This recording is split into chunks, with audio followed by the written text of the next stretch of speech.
Yeah, man. But Dunk, I mean, you see it. Yeah. Relationships, bro. I'm glad you want to touch on that because at the end of the day, it's a currency, bro. Social currency. Ooh. Who do you know? Ooh. And who do you know that knows you? Ooh. Let me hurry up and turn this mic on. We can't be wasting this right here. We can't be wasting no more of this, man. We can't be wasting. Actually, let me actually record it through here. How everybody doing? I'm back again. Another time with Armah, Shiancoe. My name is Dumkele, Idehen. Another podcast with the both of us. Last time we had a podcast, we kind of dived in on self-motivation and persistency.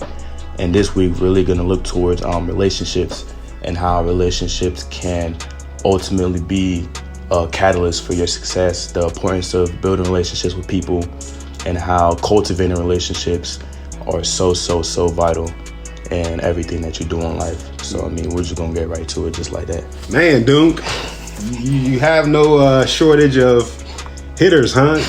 First, we started off with the motivation and consistency, persistency, and all the instances that we could even conjure up, right? Yeah. And here we are, running it back after that one, and you now want to tap in on relationships. Yeah. Man, that's I like that. Yeah. I like that a lot. Man, even at such a young age, I'm 18. I just turned 18 in March. And all through my experience of high school, I've learned that just knowing people can do so much for you. And just reaching out, man. I'm talking about like just saying, yes, sir, no, sir, yes, ma'am, no, ma'am, every single day. Eventually, people are going to recognize your face and recognize you just being so cordial with them. And then just using that, they start talking about you to other people. And that just connects the dots and allows you for different opportunities in which you never even thought about just by being respectful and respecting relationships. Man, I feel like I'm not even gonna talk much today. Hey, no matter what relationship that is, I'm talking about. Man, I don't know what I should say. Okay, look. So there's this janitor at our school. Shout out Coach Hastings, man. It was really Coach Hastings that really cultivated this. It was back during football season. And he was just like shout out Coach Hastings. Shout out Coach Hastings. When you get recognized on the pod, we have to double it up. Just know you that guy. Shout out to all you've done and are doing, because you're making major differences out here, and almost definitely you are definitely one of a kind, and we appreciate you for that, because these young people definitely recognize real when they see it. Most definitely. And they're grateful for you. That means you're doing great work out here. You're definitely encouraging them to not only be respectful, but to be leaders and to also even honor their folks who are taking care of them within their communities, and just be outright outstanding human beings. Yeah. And for that, Coach Hastings, you get recognized. Recognized on the podcast, man. I'm telling you, like, the stuff that he teaches us, the rest of the staff teaches us, goes beyond the white lines, goes beyond the football field. Man, I'm talking about every game, every Friday, he'll give us an alternate jersey rather than the jerseys we're wearing for the games. And then he'll tell us to go give it to a, administrator, a teacher, but I chose to give it to a janitor. Ooh. Her name is... Speak, please, speak. Her name is Miss Sandra. Shout out Miss Sandra, too. Shout out Miss Sandra. Yeah, so, I just, something just can't let... I seen her around, and also ate me up, man. I'm talking about at lunch. It was just the kids disrespecting, just throwing trash food, man. I couldn't pick it up. She was like, thank you, baby. Thank you so much. I'm like, I felt bad because it was just... a lot of kids just not appreciating the service that they have at school, and they don't see that there's people that have to go behind the scenes and clean up after them because they're not responsible to clean up after themselves.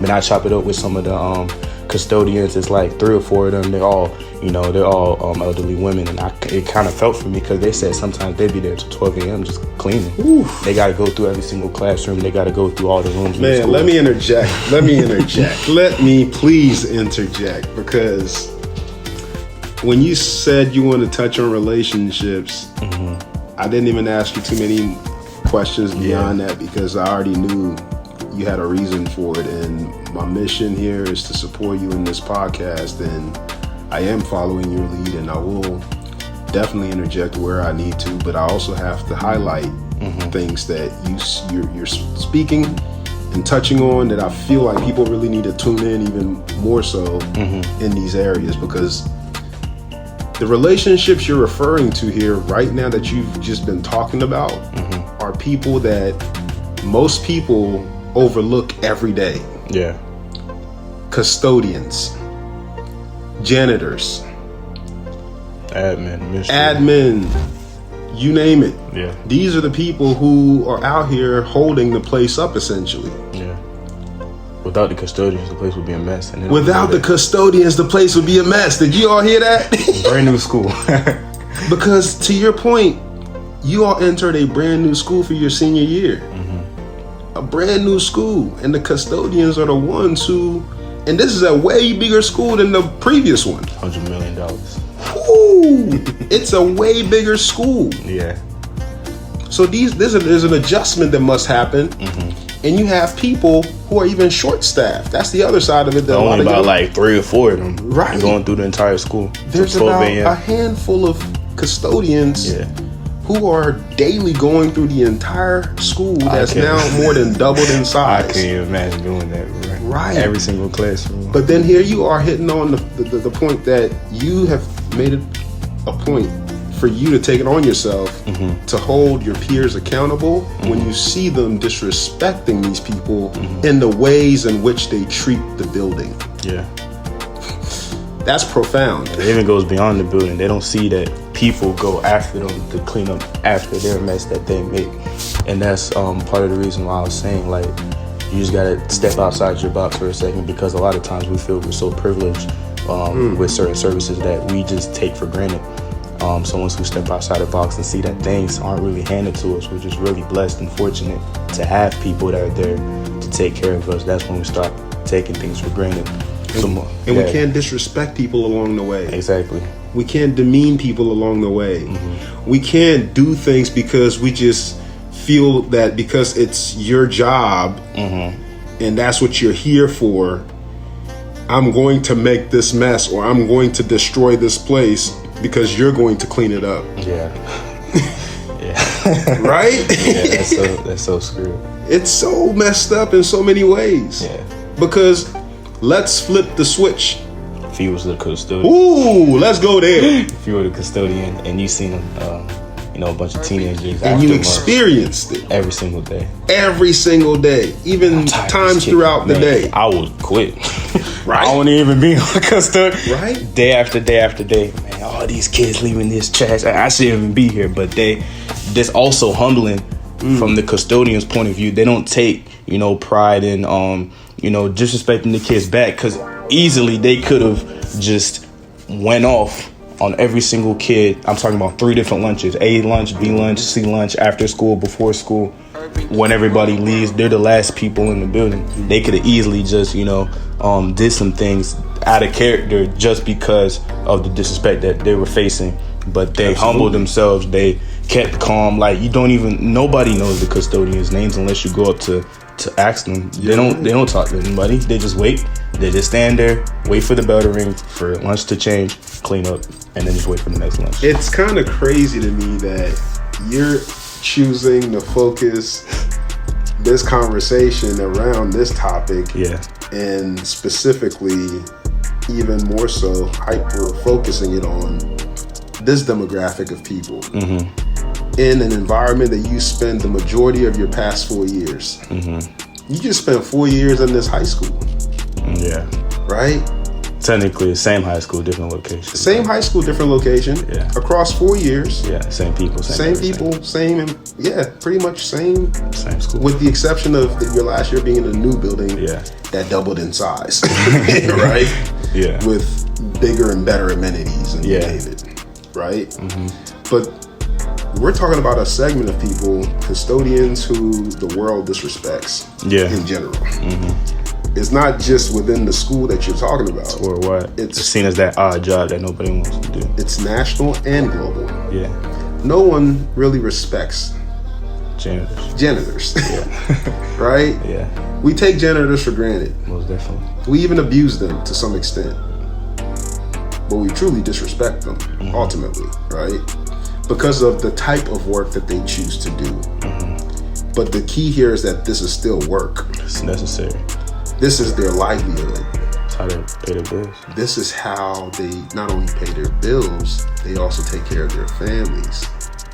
Yeah. Right? Mm-hmm. And here we are just straight disrespecting them on a day-to-day basis because we don't have any self-respect for ourselves. We don't have self-respect. Man! Whoo! You don't have enough respect to clean up after yourself. Ooh. And you know that somebody is going to come after and pick it up for you. That's why you don't do it. Oof. Oof. Oof. You wise beyond your years, man. The fact that you even recognize this and took it upon yourself to even connect and even just relate to them. Yeah. In terms of, and not even them. I'm not labeling. Yeah. To the folks we consider, we call custodians. Yeah. Who are humans. Yeah. Who take care of the rest of us. Yeah. Who make sure that the places we inhabit are clean for us. I've never been to lunch where there's leftover trash from the previous lunch. See? Always at a clean table. See? There's never trash on the floor. But there's a lot of mess that's be made. Yeah, but it's never left. You see? I'm talking about as soon as the bell rings, they're just so quick to it. Because they have to prepare for the next week. They're like, oh, hey, how you doing, baby? Excuse me, let me grab this trash. I said, no, you feel me? It's the worst part when I see it. Like, I'm with people and they just get up and leave. I'm like, yo, bro, you just gonna leave your trash? I'm like, duh, there's people that come after you and pick up that after you. I'm like, yo, people, it's a habit. You can't really force people to come out of their nature. You just tell them, and if you just continue to tell them, something changes. But here's the beautiful thing about what you do that I even appreciate more than anything. I heard you just say you tell them, but it's funny because you don't really speak much. You don't tell people what to do. You show them. Yeah. And that's so admirable to me. That is, to me, those are the true traits of a leader. Not only in the way that you treat the custodians and acknowledge them and even serve them, you not only hold yourself accountable, but you now hold your peers accountable in the process. Because they all do look to you in many different ways. And you could easily be the typical jock, so to speak. Yeah. Right? But you don't even take that route. No. You do the complete opposite. You treat even the school environment like the field that you command as a captain. And that right there I have to highlight, because that's rare. Especially at your age, that's rare. That you could be so consistent in just about every environment you walk into. When you realize that you got so many people watching you, it's like you got no choice but to do the right thing. It's like I have this many people in my influence. I just can't lead them the wrong way. It's just going to be so detrimental to me and the people behind me. So, but that's a choice, young brother. Yes, sir. That is a choice, because many people don't choose to make that one. And they realize it goes beyond them, but when they realize that, it's too late. Right. They don't got 30, 40 people. Later on, they look back on life and regret. Yeah. To your point, they look back on life and then they regret because they know they missed opportunities. Yeah. They missed opportunities to lead, to be leaders, not just in title or position, but in deed, in service. Yeah. In care for fellow human. And just being an example. And just being an example in our action.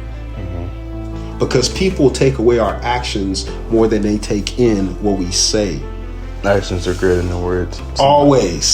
Somebody important told me that. Always. Always. Yeah. We do what we see, not what we're told. Yeah. It starts from young, man. And it's been started from young. children, toddlers. They see what their parents do, they copy it. No matter what they do. So that's why you gotta watch what you do, because you gotta treat the people that are following you like, dare I say, children. But it depends on your level of like. But still, right? It's like people are watching you to an extent. They just, he did it, I gotta do it too. And that's even me. That was me at a certain point. I'm talking about guys like D. Will, Dorian Williams, AJ, you know, the ones who came before you. The ones who came before me. That you were watching when you first came in. When I first came in, I was like, and shout out to Dorian. He showed me exactly how to do it, and he's doing it. Linebacker at Tulane University, Division I on scholarship. And he said, yo, dude, this is how you do it, and this is what you got to do. He gave you the blueprint. He gave me the blueprint. I took the blueprint, and now I'm handing it over to them. You feel me? So it was just a continuous, serving it up. Continuous cycle. It's just a cycle of life. You serve, and then you serve others, and then those people that served you serve others. It's just a continuous. And what I love about this even more, Duke, is that as you're now taking what they gave you, and you're choosing to also pass it along, similar to how they passed it on to you, you're now choosing to even magnify it and put it out there even at a greater clip because of what we're doing right here. Exactly. Because this now can reach many more people. This can reach the world. This can reach the world, Craig. Just like that.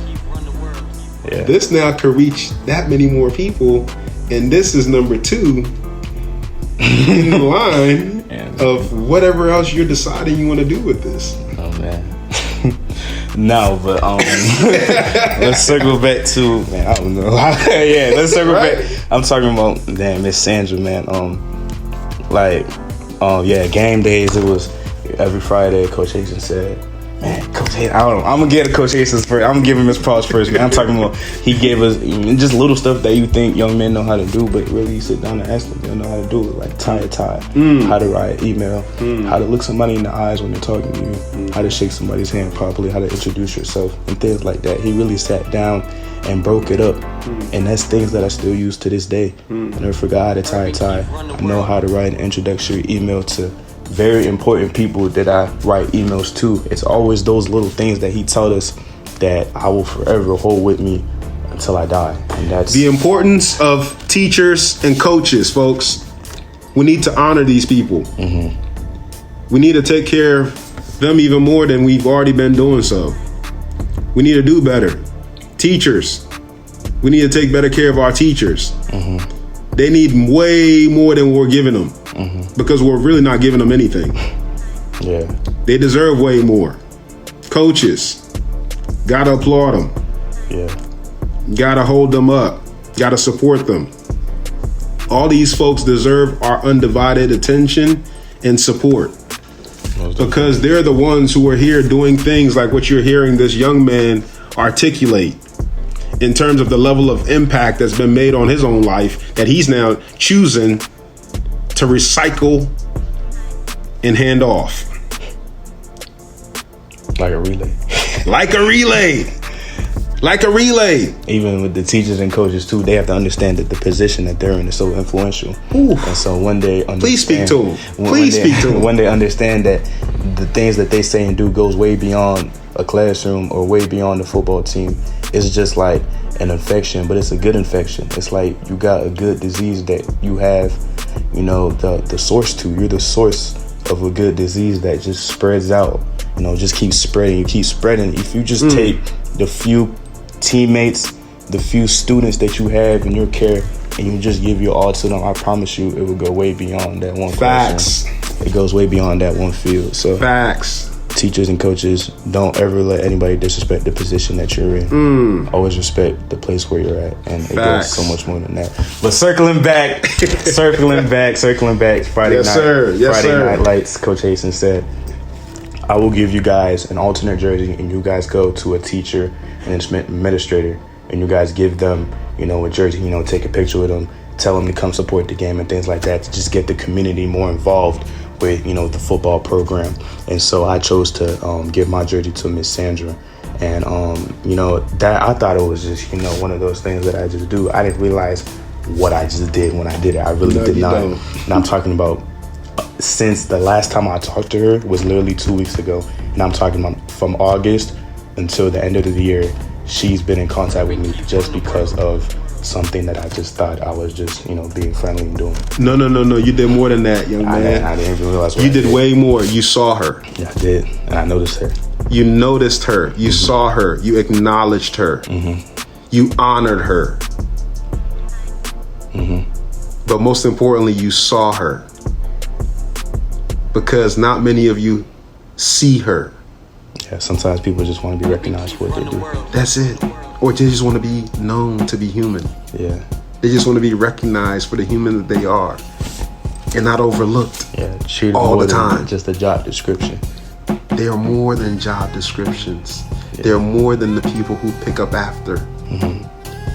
They're more than cleanup, help. They're humans. Human beings. Human beings. And you saw her. And so like with that, I kept, being consistent with, giving out to teachers. But every time, I see her in the hallways, hey, Miss Sandra, how you doing? She said, hey, baby. And then one time she just said, come here. She said, come here, I got something for you. I'm talking about blue money. I can't even say them. I'm not a person that talks about, numbers and things like that. But I'm talking about she really blessed me. And like the bread was blue. That's what I'm saying. And it was consistent. It wasn't a one-time thing. It was like consistent. I'm talking about like, what did I do to deserve this kind of, blessing from her? And I just felt like I had to give back. I gave, when it was Christmas time, I Miss Walker. I love Miss Walker so much. Oh my goodness. I gave her a Christmas present. Shout out to our counselors. Shout out to our counselors. Miss Walker, Miss Trust, y'all the goat. And I gave Miss Sandra. Academic counselors, career counselors, all of you. All of them. Gave Miss Sandra something, gave Miss Walker something. And Miss Gigi, she a lunch lady, gave her something too. And then ever since then, lunch ladies, shout out. You took care of them. Ever since then, she's like, anything you need, just let me know. I'm like, I can't. I can't ask. I just can't ask for nothing from you. But it's just like, just to know I have that level of dependency from somebody. If I really hit rock bottom, I got somebody. I got somebody that I can really depend on. Just because I cultivated a relationship with her. And that's just really just one of the how many stories that I have. But I'm glad you chose this one. Yeah. Because you could have chosen many others. Yeah. You're a man that truly understands the importance of relationships. And you even understand the concept of social currency. Even at your age, you do. So for you to choose this relationship to speak on today, to me, man, this just made my day. Because there's so many lessons in this, right? So many lessons that can be pulled from this here. But ultimately, what I'm hearing is treat each person the way you want to be treated. Because you never know where your help is going to come from. Exactly. And that really starts from respecting yourself. Woo!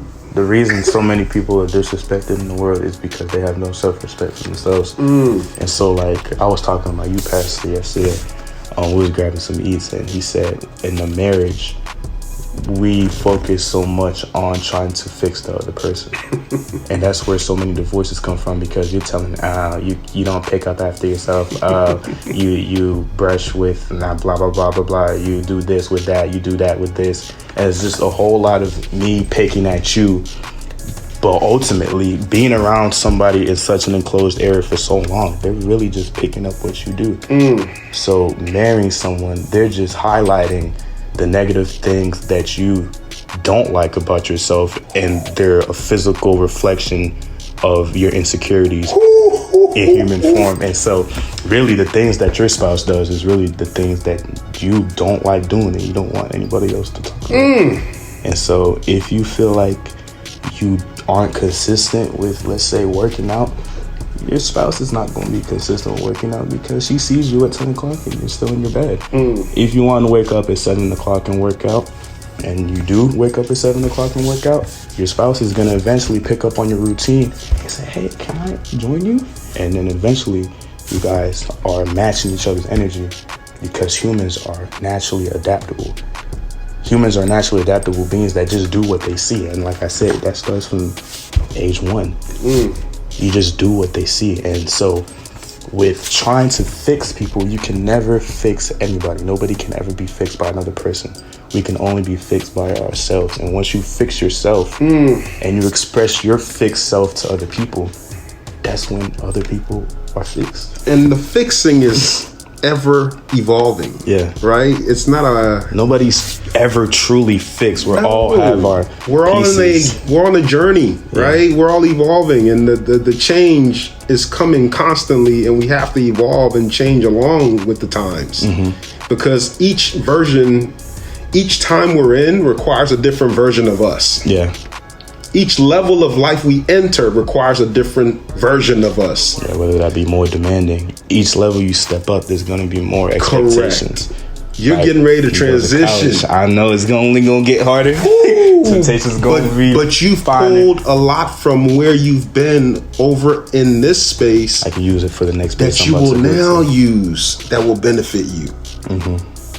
We either win or we learn. Yeah, there's no such thing as losing. We don't lose. Yeah. And there are many lessons that can be pulled from these past years that can now be applied to the new years. Yeah, I was listening to Miles Monroe. Oh yeah, one of my favorites, brother. He said, "Leadership King" is what I call him. He said, if you're gonna fail big. There's no such thing as losing. Like, if you're gonna put your all into everything, man, put your 200% into it. And when you fail so enormously big, because either way they're gonna laugh at you whether you fail big or small. So when you fail big, you put your all into everything and you just realize that it didn't work. Use those lessons that you use when you fail for the next time you try it again. That's how life goes. You live and you learn. Everybody's gonna make mistakes in life, but it's what you do with those mistakes that really shape the person that you are. If you make a mistake and it's like, oh no, I messed up. It's like, yo, you're not trying to grow, you're not trying to develop yourself, you're not trying to expand, and that's really when nobody can do anything for you. And that goes back to our last podcast, self-motivation and consistency. But I mean, that's really just what it is. And we will close it there because it comes back full circle. Armah, Shiancoe, Dumkele, Idehen. The keys. keys to unlock it. The keys, baby. You know what it is. Thank you. We'll check y'all out next time. Go ahead and send this one out to everybody you know. You know there are a lot of good things in here. This young man definitely came with the heat. He told me he had a lot to say. I had a feeling he did, but I didn't expect this. So thank you all for coming back, and we'll catch you all next time. So appreciate y'all. All glory to God. Man, God bless y'all. Stay good.